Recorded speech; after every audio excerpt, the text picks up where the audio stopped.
안녕하세요. 세상을 이롭게 하는 남자 언달 장군입니다. 오늘 여러분들과 함께할 주제는 인간 과시욕은 어디서 오는가입니다. 그러니까 사람들의 어떤 그 과시 욕구는 어디서 오는가입니다. 얼마 전 한 책을 읽었는데 내용 자체가 굉장히 좀 재미있었어요. 그래서 오늘 여러분들께 소개해 드리려고 합니다. 자, 여러분. 과시욕하면, 인간 과시욕하면 생각나는 단어가 무엇입니까? 우리가 쉽게 생각을 하면 명품이라든지 또 다이아몬드도 있을 수도 있고 호화주택 등등 여러 가지가 여러분들이 아마 생각이 날 겁니다. 자, 인간 과시욕. 그러니까 사람들의 과시욕은 본래 타고나는 것이라고 해요. 그런데 그 역사가 있다고 합니다. 자, 그 역사가 뭐냐면 우리 시간을 뒤로 한번 돌려보자고요. 자, 원시 시대로 가면 그때 당시 원시 시대 당시는 자, 할 수 있는 것이라고는 수렵하고 채집밖에 없었다는 거죠. 그냥 먹고 사는 일에만 열중할 수밖에 없었으니까 동물을 사냥을 한다든지 또는 농작물 농사도 없었으니까 이 식물을 어떻게 따먹는 이런 경우. 그러니까 수렵과 채집밖에 없었다는 이야기입니다. 자, 그때는 저장 방법이 있었겠습니까? 많이 생산을 해서 저장을 하는 그런 방법이 없었죠. 저장 방법이 없었습니다. 당일 생산, 당일 소비가, 당일 소화가 그 사람들의 일상이었죠. 원시인들의 일상이었습니다. 그러다 보니 어떻습니까? 불을 축적을 못하는 거죠. 그렇죠? 불을 축적을 못하는 겁니다. 그러다 보면 어떻습니까? 불을 얻는 유일한 방법은 지위입니다. 지위, 자리. 이 자리를 차지하는 것이 원시인들한테는 굉장히 가장 중요한 일이었다고 합니다. 자, 높은 지위를 가진 원시인들에게는요, 여자하고 식량은 저절로 따라왔다고 합니다. 하지만 낮은 지위를 가진 사람은 여자, 식량 이런 거하고 거리가 멀겠죠. 그리고 특히 자신의 어떤 유전자를 퍼뜨릴 어떤 본능이 있는데 이것조차도 기회가 없었다는 것이죠. 또 여기에다가요, 학대도 당하죠. 또 스트레스도 엄청났을 거라고 생각이 듭니다. 그래서 이제 원시인들은요, 기회가 있으면 그놈의 그 지위를 차지하기 위해서 힘과 용맹을 과시했다고 합니다.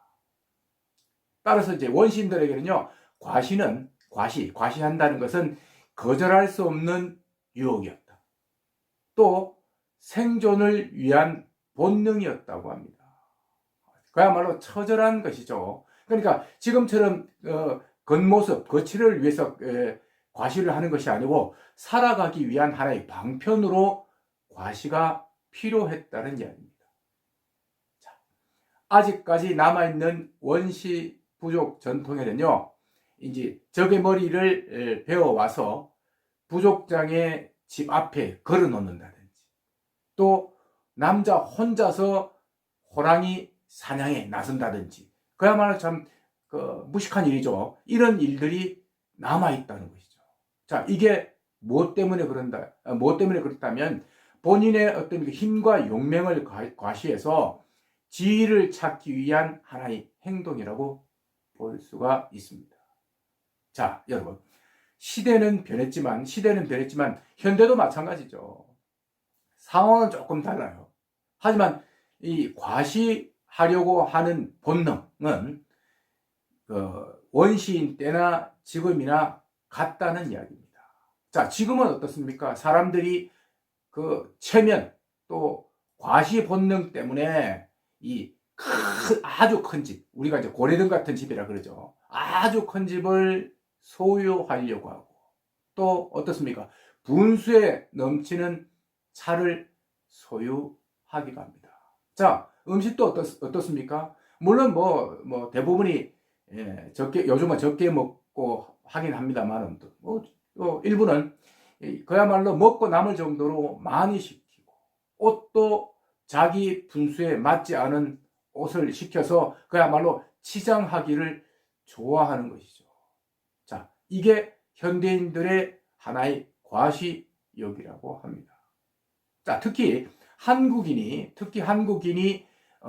체면하고 명분을 굉장히 중시한다고 해요. 유교 문화 때문에 그렇습니다. 그렇기 때문에 다른 나라 사람들보다도 이 과시하려는 경향이 아주 강하다고 합니다. 자, 대표적인 게 등산복 같은 거, 뭐 골프복. 우리가 운동을 한번 하려고 하면 일단 복장부터 챙기죠. 장비부터 챙기죠. 남한테 보이려고 하니까요. 하지만 미국이든 영국이든 캐나다든 다른 나라는 그렇게 우리나라처럼 심하지 않아요. 우리나라가 특히 이런 밖으로 보이는 부분에 대해서 굉장히 과시욕이라고 그러죠. 굉장히 강한 욕구를 갖고 있다고 합니다. 또 하나가 있습니다. 예, 우리나라 사람들 경우가 이제 좋은 일이 생기면 지인들한테 그야말로 한턱을 쏘잖아요. 자, 그런 경우를 외국인들이 보면 깜짝 놀란다고 합니다. 자신들한테는 그런 경우가 잘 없거든요.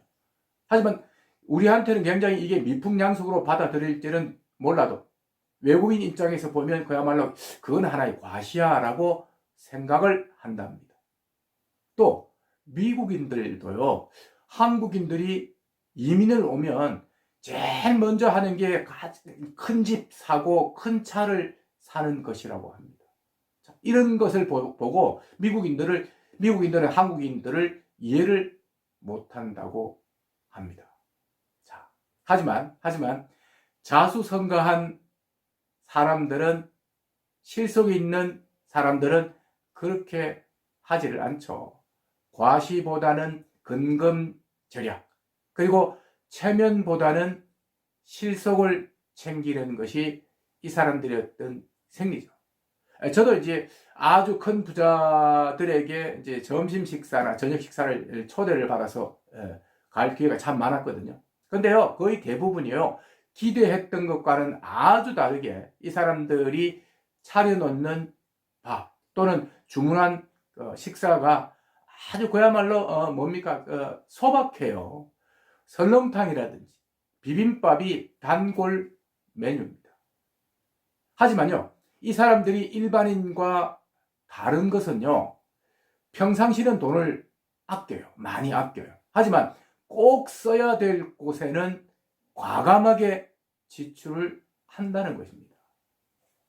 아, 이래서 진정한 부자구나 하는 것을 저는 느끼게 됐거든요. 자, 한마디로 말해서요, 부자한테는 한턱이 없어요. 자, 그 한턱은 셀러리맨에게 굉장히 많다는 겁니다. 자, 부자에게는요, 한턱이 잘 없어요. 그 많은 것이 셀러리맨한테는 많다는 거죠. 자, 아주 의미 있는 이야기예요. 자, 그리고요, 자수성가한 부자들은요, 필요한 곳에는 돈을 쓰지만 원하는 곳에는 돈을 안 써요.